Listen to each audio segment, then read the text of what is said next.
Ladies and gentlemen, the President of the United States, Donald J. Trump.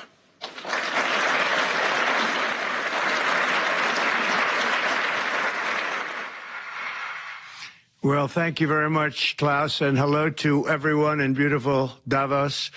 This has been a truly historic week in the United States.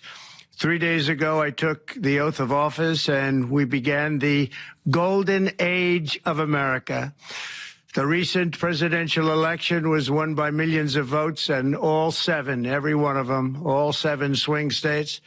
It was a massive mandate from the American people like hasn't been seen in many years, and some of the political pundits, even some of my so-called enemies, said it was the most consequential election victory in 129 years. That's quite nice. Our country will soon be stronger, wealthier, and more united than ever before, and the entire planet will be more peaceful and prosperous as a result of this incredible momentum and what we're doing and going to do.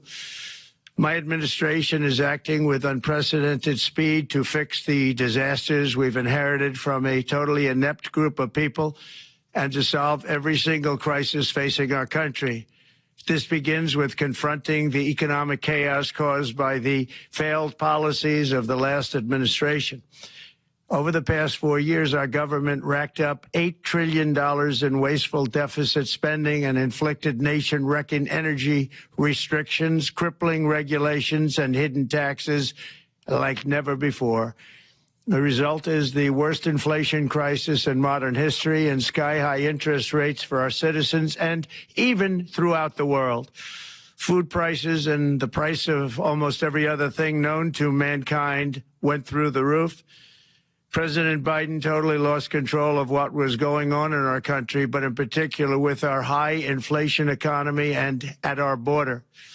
Because of these ruinous policies, total government spending this year is $1.5 trillion higher than was projected to occur when I left office just 4 years ago. Likewise, the cost of servicing the debt is more than 230% higher than was projected in 2020. The inflation rate we are inheriting remains 50% higher than the historic target. It was the highest inflation probably in the history of our country.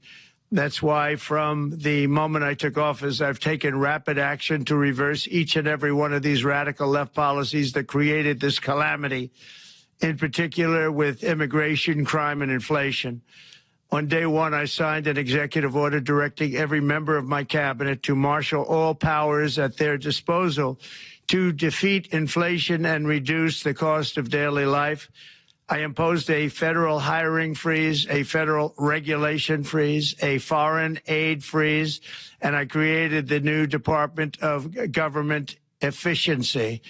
I terminated the ridiculous and incredibly wasteful Green New Deal. I call it the Green New Scam, withdrew from the one-sided Paris Climate Accord, and ended the insane and costly electric vehicle mandate. We're going to let people buy the car they want to buy.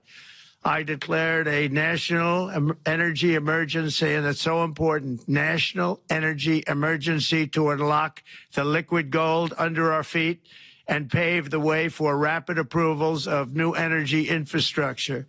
The United States has the largest amount of oil and gas of any country on earth, and we're going to use it. Not only will this reduce the cost of virtually all goods and services, it'll make the United States a manufacturing superpower and the world capital of artificial intelligence and crypto. My administration has also begun the largest deregulation campaign in history, far exceeding even the record-setting efforts of my last term. In total, the Biden administration imposed $50,000 in additional regulatory costs on the average American household over the last 4 years. I have promised to eliminate 10 old regulations for every new regulation, which will soon put many thousands of dollars back in the pockets of American families.